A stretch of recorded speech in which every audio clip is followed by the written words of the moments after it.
Telangana assembly live ద్వారా చూద్దాం. Percentage पे नहीं होता, बात लोन कैसे रहते, जो प्रोजेक्ट पे लाके लोन खर्च होता है उसी रियासत को अब उसको बेयर करना पड़ता है. एसआरएसपी पे पैसे लाए तो तेलंगाना सरकार बेयर करेगा, नागार्जुन सागर राइट कैनाल पे लाए तो आंध्र सरकार बेयर करेगा. तो हर लोन आज जो भी है ये ओनली पॉपुलेशन परसेंटेज पे नहीं होता. इसीलिए मैं आपको कह रहा था दिसंबर तक हमको इंतजार करना ही पड़ेगा, इसमें कोई दूसरा चारा भी हमारे पास नहीं है. और एज की लिमिट का बोले आप on par with SC ST students रहना चाहिए, बिल्कुल उस पर सरकार गौर करेगी, 100% पॉजिटिव डायरेक्शन में उसको देखेगी.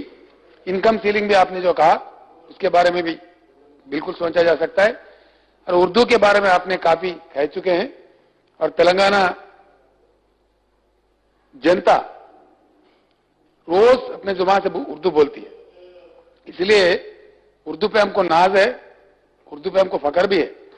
कहावत है कि उर्दू पैदा हुई हैदराबाद में, उर्दू की परवरिश हुई दिल्ली में, उर्दू जवान हुई लखनऊ में. ये सारा हिंदुस्तान मानता है. लिहाजा हमारा पैदाइश है, हमारा जुबान है, तो उसको जरूर हर तरह से हर कोशिश जारी करके उर्दू जुबान को बिल्कुल बरकरार रखेंगे. इसमें आप कोई चिंता मत कीजिए. क्या स्ट्रेटेजी करना है, जैसा आप कह रहे थे, एक मीटिंग बुलाते हैं, हम अभी सुधार रहे हैं. आप अभी कह चुके हैं कि जो बैड ऑफिसर्स को वर्क बोर्ड में पोस्ट करते, उर्दू अकादमी पोस्ट करते, अब चेंज कर लेंगे, हम लोग जरूर चेंज करेंगे उसको. आपसे मीटिंग के बाद हम लोग उसका फैसला ले सकते हैं और बिल्कुल ले सकते हैं. और काफी जायदाद जमीन का जो बात आप कर रहे हैं, ये तो हर तेलंगाना का शहरी दुखी है. इस पे बहुत जमीन लूटा गया, हमारा 100 एकड़ 1000 एकड़ जमीन लूटा गया. जिस हद तक हो सकता है वापस लेने का पूरा कोशिश कर लेंगे. मुकम्मल तौर पर अगर होदेदार हमारे पास आ जाए ऑल इंडिया सर्विस के, तो अच्छे लोगों को वहां हम लोग अपॉइंट कर सकते, उसके जरिए ये वापस लेने का भी क्या करना चाहिए उसका स्ट्रेटेजी भी बन सकता. जरूर वापस लेके रहेंगे, ये मैं आपको बिल्कुल बता देता हूं.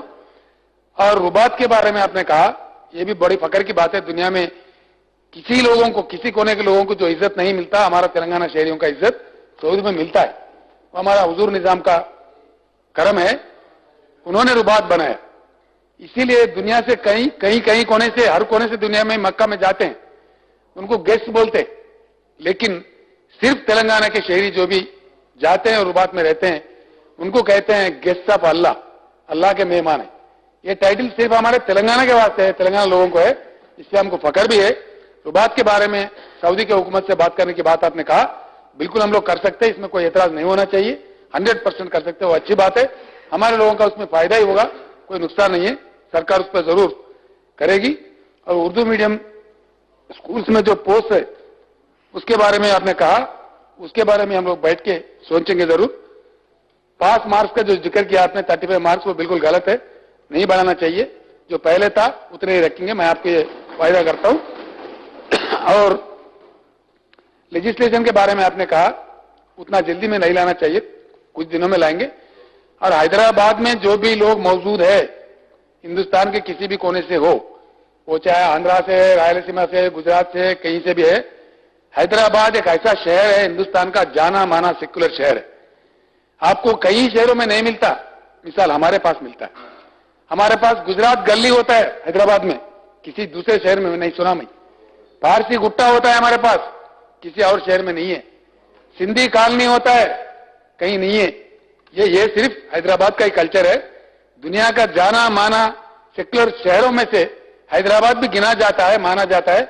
उस रीतो रिवाज को तेलंगाना सरकार बिल्कुल कंटिन्यू करेगी, बरकरार रखेगी, इसमें कोई फिक्र करने की जरूरत नहीं है.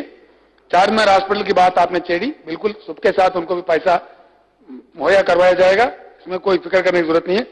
स्कॉलरशिप ड्यूज के बारे में आपने कहा, जरूर सबके साथ वो ड्यूज भी रिलीज हो जाएंगे. मैं फाइनेंस मिनिस्टर से बात करता हूं, सबके साथ जो 500 करोड़ में से कुछ पैसा उधर भी जाना चाहिए, उसका इंतजाम हो जाएगा. और दूसरा नोटरी डॉक्यूमेंट्स, ये बड़ा पेनफुल बात ही है गरीबों के साथ. अब आप बोले तो इंतजाम होगा, आप बोल सकते हैं, लेकिन गुज़िश्ता सरकारों ने उनके साथ खिलवाड़ा किया. कई लाख लोग जमीन पर रहते हुए भी कोई हक नहीं है उनके पास, कोई फायदा भी नहीं, उसका वैल्यू भी नहीं रहा। इसीलिए बरसों से है, डिकेड से है। तो इसीलिए हमने फैसला लिया है, जहां कहां भी गरीब लोग है, सरकारी जमीनों पर भी बस के है, उनको वहीं का वही पट्टा दिया जाएगा। जल्द से कदम उठाएगी सरकार।